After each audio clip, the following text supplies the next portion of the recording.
everyone. I'm your host, Patty Giarrusso, and this is Let's Talk Pets on Society Bites Radio. Today, we welcome back to the show Brigid Wasson, and she's the president of Mission Reunite. But she's got something new in store for us today, and she just started out with a really cool new blog that is just chock full of excellent information. It's called First Street Pets, and she considers it pet info for the 2020s. And it is. I mean, it has just got the most amazing information. And she felt it was important for pet owners to be able to find reliable pet information on the internet when there's literally so much garbage out there. Those are my words, not hers. So she's come to talk with us today about it. And she also has a YouTube channel that goes along with it. So Brigid is a lifetime animal care and welfare professional, and she's a retired animal shelter director and has been a professional pet sitter since 1994. She's the president of Mission Reunite, a nonprofit dedicated to missing pet prevention and recovery. As an international speaker, presenter, and writer, she's focused on providing advice and support to animal welfare and care advocates, leaders, and entrepreneurs. Her latest undertaking is being the content creator at the blog and YouTube channel First Street Pets. And Brigid grew up in San Francisco Bay Area, and she currently lives in Sonoma County in California. Welcome to the show, Brigid. Thank you, Patty. I'm so pleased to be back with you and your listeners today. Yeah, so I love your new webpage. There is so much good stuff there. It's really, really awesome, and I like that you've got it categorized as well, because I saw that lost pet stuff, and I just dove right in. So, so how long have you had that? Because I know that I saw it come up on my Facebook page not very long ago, and that's what made me get back in touch with you, because I wanted you to be able to talk about it. Great. Well, I started First Street Pets about a year ago, and you know, I work and I'm very busy, so I don't have the time that I would like to contribute to it. But that's why it's taken a little while to build up. But as you mentioned, I wanted to start an initiative outside of Mission Reunite, something that was just mine personally, to help educate people and provide information. For example, on YouTube, if you search for I lost my cat, just some really basic search, I lost my dog or I lost my cat, the videos that come up are about psychics, they're about spells, magic spells. There's one about, what's that thing, The Secret, manifesting your dog to come back. I mean, it was just, as you said, garbage. Yeah. And I couldn't think of a it worries word. me.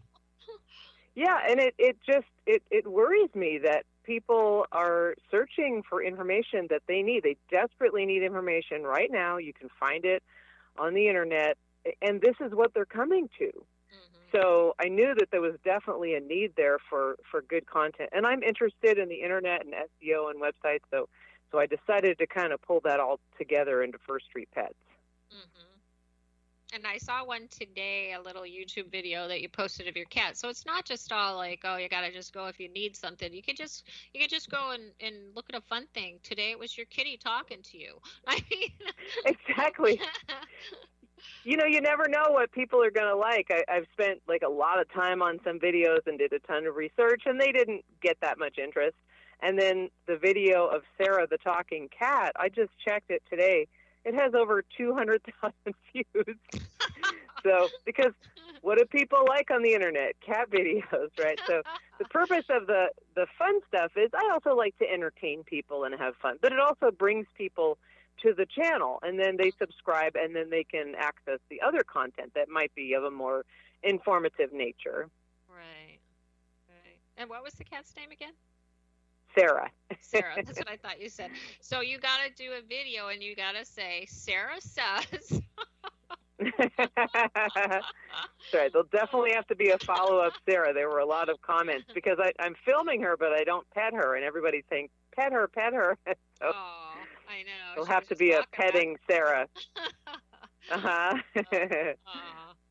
So when you did this, you wanted to be able, as you just said, because there is so much craziness out there, to be able to provide this to people so they know that they're getting really good information. And from somebody that's the president of Mission Reunite, obviously, you know what you're talking about. You've been doing this for a long time. Just quickly, in case people aren't familiar with the Reunite, I want you to just be able to tell them what that is too. So Mission Reunite, as you mentioned, is a nonprofit organization, and we are focused on lost pet recovery. So we provide a lot of free information on the website, both in written and video form, and I put a lot of my videos up there about the techniques for finding the lost pets. And we also train folks to be what we call missing pet consultants, or you might call a pet detective, so that other people can help the folks in their community, because we can only do so much from one organization. Our goal is to have people in every community like yourself who are knowledgeable of these things and who can teach others and who can assist people who come asking you for help. So that's our goal, is that there's a lot of people out there in all the communities across the country and around the world that have good information so that they know what to do.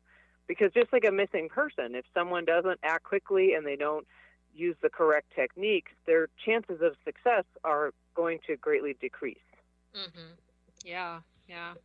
It's a great organization, and we do, if anybody wants to listen, we did an interview a few months back, I think, that they can go back and listen to, that with excellent information on there as well.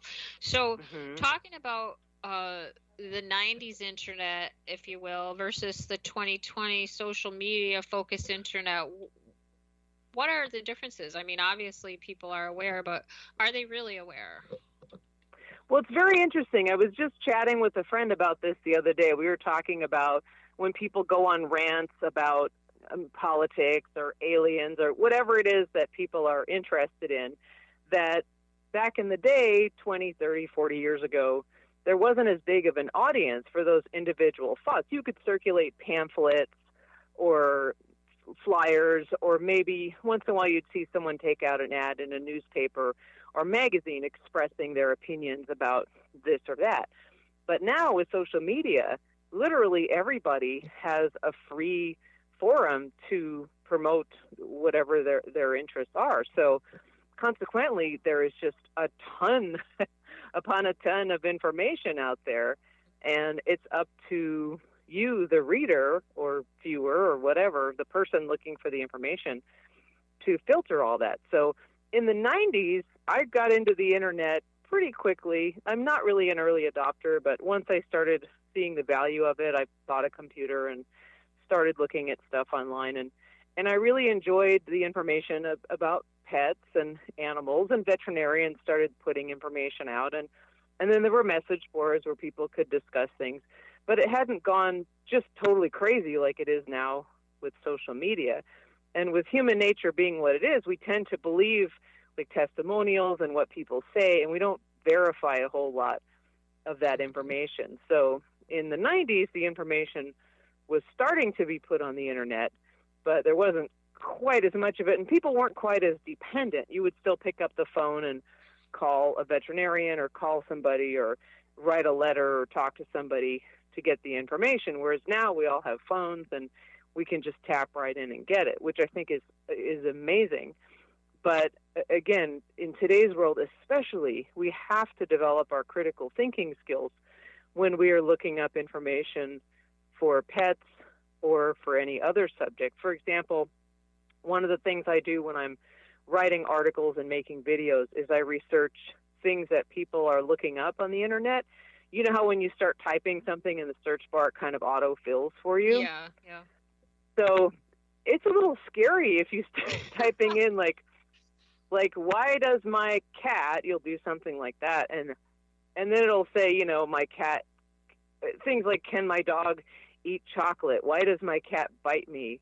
You'll just see crazy stuff that people are going to the internet, or serious medical questions about their animals having diarrhea or bleeding or not eating. This is very serious information that they should not be looking for on the internet.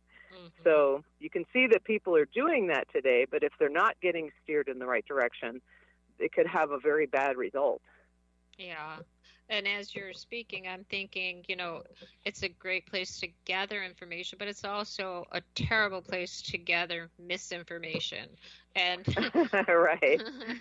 and to verify the sources of the information is something that you mentioned is extremely important. So let's talk about COVID's influence on information gathering and people being so isolated these days. How does that affect it? So I think it's kind of made the problem even greater. Although in some ways it could be good. It just depends on how you look at it. More people are at home now, so it's good for content creators because people are watching more videos and they're reading more on the internet and they're on their computer a lot more. But they are also not out there talking to people. And even though there's no guarantee that your friends and neighbors have the correct information, sometimes just talking to people can really help. A person can say, oh, well, that happened to my dog and he got really sick, so you need to call the veterinarian. So you're talking to real people who can give you possibly better advice than you would just find on some website. So I think people are not getting as many different opinions. Maybe they have a more narrow view because they're just thinking about their own opinion. And we have kind of a confirmation bias. When we look for answers, we look for answers that we kind of already agree with. And for example, the medical stuff with pets, that we have certain ideas. Some people don't like to use flea treatments, or they like to use only natural treatments or homeopathy or whatever it is that that person believes in or is interested in. They're going to seek material that agrees with them. And that can be okay up to a point, but sometimes you need someone to say, hey, you need to call a veterinarian, or you should do this or that. And you can get opposing views from your friends and other people, not necessarily from the internet. So here's a question for you. So say, like you said, somebody is on a Facebook group and they're saying, oh, my cat's experiencing this symptom, blah, blah, blah. And I've seen this before, and I know you have too, and it appears to be a serious symptom. And then you've got 59 people and their next door neighbor telling them what to do, and some of it is just the most bizarre stuff you've ever heard in your life. Yeah. How do you suggest, or what do you suggest as a response to somebody to seek out real information or verifiable information or something, like to go to your page, for instance, and read an article there, short of sharing that article and even sharing it? Why would this information be something they should listen to? Do you know what I'm saying? Yeah, and I think that's a tough question because you can't really change people's minds. Like I said about aliens or conspiracies, people are going to believe whatever they want. And no matter how much you try to convince them otherwise, they won't believe it. But if they're actually open to information and they really don't know, I'm hoping that when they search, they find the correct information. For example, I've talked about this with the folks at Lost Dogs of America and other nonprofits who also provide free information online. We've been frustrated that when people search, like I lost my dog or my cat, not on YouTube, but just on the internet in a browser, that the first thing that pops up is all these paid services because they pay for placement. So unfortunately, by the time these folks are calling one of our groups, they've already spent a lot of money. And it's not a scam. I mean, you're getting a real service, but there are things that you could have done yourself for free or gotten some help to do. They just didn't realize there were also free public access resources. They just see what comes up on the first page of Google. Yeah. And that is irritating. And it's one of my pet peeves because, they take the money and they do make a post and this and that, but they're not local. They don't have the services that people need to call, the information directly at hand, Right. So that